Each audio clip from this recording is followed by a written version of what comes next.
उद्धव आणि राज ठाकरे जवळ येत असल्यानं भविष्यात युतीची शक्यता वर्तवली जाते। तर राज ठाकरे आणि उद्धव ठाकरे हे ठाकरे बंधू एकत्र आले तर कुणाकुणाचं गणित बिघडणार, ठाकरे बंधूंची युती कुणाकुणाला नकोशी आहे याबाबतचा हा रिपोर्ट पाहूया।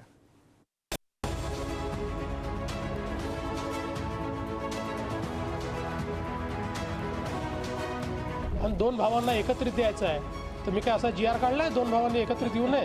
देवेंद्र फडणवीस यांनी जी आर काढला शिवसेना तोडण्याचा, तरी मराठी माणूस एकत्रच आहे। त्याच्यामुळे जी आरच्या गोष्टी तुम्ही आम्हाला सांगू नका। दोघींसोबत जाणं म्हणजे स्वतःचं अस्तित्व संपवणं। उद्धव आणि राज ठाकरे विजयी मेळाव्यानिमित्त एकत्र येण्यापूर्वीच राजकीय फटाके फुटू लागले। ठाकरे बंधू एकत्र आले तरी भाजपच्या पुरात वाहून जातील अशा शब्दात नारायण राणेंनी खिल्ली उडवली होती। मात्र आता याच नारायण राणेंनी राज ठाकरे यांना सल्ला देत उद्धव ठाकरेंवर निशाणा साधलाय। उद्धव ठाकरे सन्माननीय राजजी ठाकरे यांना भाऊबंदकी या नात्याने परत या असे म्हणून प्रयत्न करतायत। मला आठवते याच उद्धव ठाकरेंनी राजजी ठाकरे यांना छळले होते, त्रासही दिला होता, पक्षाबाहेर जायला यांनीच प्रवृत्त केले होते। त्यांची यांना जाणीव नाही वाटतं आणि आता का म्हणून लाळ ओकतायत। सन्माननीय राजजी नारायण राणे, गणेश नाईक, एकनाथ शिंदे यांनी शिवसेना वाढीसाठी आयुष्य दिले, त्यांना बाहेरचा रस्ता दाखवून दिला। माननीय बाळासाहेब ठाकरे यांनी शिवसेनेला सत्तेत बसवले, यांनी सत्ता घालवली। शिवसेनेच्या अधोगतीला पूर्ण जबाबदार उद्धव ठाकरे आहेत। मराठी माणसाने व हिंदूंनी याला घरी बसवले। केलेले परत मिळवण्याची धमक व क्षमता उद्धव ठाकरे मध्ये नाही। जो बूंद से गई व हौद से नहीं आती। खरं तर हे नारायण राणे आणि हे राणे फॅमिली याच्याबद्दल मी अनेक वेळा तुम्हाला सांगितलं की मला प्रश्न विचारू नका, कारण यांची चोच ही नेहमी नरकातच बुडालेली असते। परवांच्या दिवशी त्यांचा तो मंत्री असलेला तो नेपाळी वॉचमन सारखा पोरगा दिसतो ना, नेपाळी वॉचमनच्या पोरग्यासारखा, त्यानं कोणत्या भाषेमध्ये माझ्यावर टीका केली। आणि हे मंत्री देवेंद्र फडणवीसाच्या आणि भारतीय जनता पार्टीच्या मंत्रिमंडळामध्ये आहेत आणि म्हणून अशांची ज्यांची चोच ही कायम नरकातच बुडालेली आहे। माझं तरी स्पष्ट वैयक्तिक मत आहे, माननीय राजसाहेब ठाकरे उद्धवजींसोबत जायचा निर्णय घेणार नाहीत। उद्धवजींसोबत जाणं म्हणजे स्वतःचं अस्तित्व संपवणं।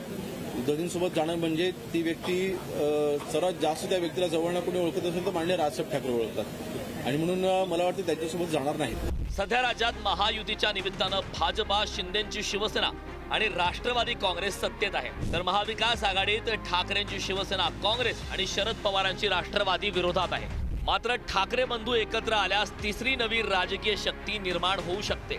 त्यामुळे ठाकरे बंधू एकत्र आल्यास कुणाकुणाचं गणित बिघडणार याची चर्चा सुरू झाली। राज उद्धव यांची युती भाजपला थेट आव्हान ठरू शकते। विशेषतः मुंबई ठाणे महापालिका निवडणुकीत उद्धव राज ठाकरेंचा प्रभाव दिसू शकतो। मराठी मताचं एकत्रीकरण होईल, मराठी मतं ठाकरेंकडे वळतील, मराठी अस्मिता आणि प्रादेशिक विकासाचा मुद्दा पुन्हा चर्चेत येईल। मला असं वाटतं की समजा मी एखादा निर्णय घेतला आणि दोन भावांना एकत्रित द्यायचं आहे, तर मी काय असा जी आर काढलाय दोन भावांनी एकत्रित येऊ नये? असा तर जी आर काही मी काढलेला नाही। बघा, देवेंद्र फडणवीस यांनी जी आर काढल्यामुळे काही शिवसेनेची स्थापना झाली नाही आणि देवेंद्र फडणवीस यांनी जी आर काढल्यामुळे मराठी माणसं एकत्र आली नाहीत। देवेंद्र फडणवीस यांनी जी आर काढला शिवसेना तोडण्याचा, तरी मराठी माणूस एकत्रच आहे। त्याच्यामुळे जी आरच्या गोष्टी तुम्ही आम्हाला सांगू नका। महापालिका निवडणुकांच्या तोंडावर ठाकरेंची शिवसेना आणि राज ठाकरेंची मनसे यांच्यामधली जवळीक वाढत असल्याचं चित्र आहे। त्यामुळे महाविकास आघाडीतल्या काँग्रेस पक्षात अस्वस्थता निर्माण झाली। सोमवारी दिल्लीत झालेल्या काँग्रेसच्या बैठकीत ठाकरे बंधूंच्या संभाव्य युतीवर मंथन झालं। त्याच पार्श्वभूमीवर मुंबई महापालिकेच्या आगामी निवडणुकीत स्वबळावर लढण्याविषयीचा एक मतप्रवाह काँग्रेसमध्ये निर्माण झालाय। राज ठाकरे से का जो बयान है, उनका स्टैंड है, वो हम बिल्कुल सहमत नहीं है। नॉर्थर्न इंडिया और साउथर्न इंडिया कुछ भी नहीं है, भारत एक है। और उत्तर भारतीयों को कांग्रेस पार्टी ने बहुत सारा मजबूत किया है, अवसर दिया है। कांग्रेस हमारे विचारधारा के लेके चलेगा। अगर राज ठाकरे उनके साथ आते तो देखेंगे अभी तो तय नहीं है ना, जाएगा या नहीं जाएगा।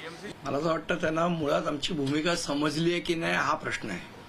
कारण काँग्रेसला कधी आमची भूमिका, राष्ट्रीय पक्ष कुठलाही असो, मला असं वाटतं यांना या भूमिका त्या वेगवेगळ्या ठिकाणी वेगवेगळ्या पद्धतीने घेतात.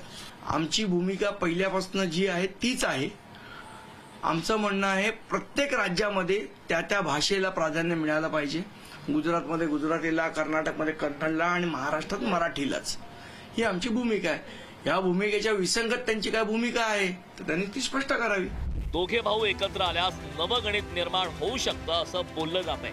मराठी मतं ठाकरेंकडे वळतील अशी शिंदेंच्या शिवसेनेसह भाजपला धास्ती आहे. तर ठाकरेंची युती झाल्यास काँग्रेस आपसुकच महाविकास आघाडीतून बाहेर पडेल. त्यामुळे ठाकरे बंधू खरंच एकत्र येणार का? आल्यावर राजकारण कसं बदलणार याकडे राज्याचं लक्ष असेल. ब्युरो रिपोर्ट, पुढारी न्यूज.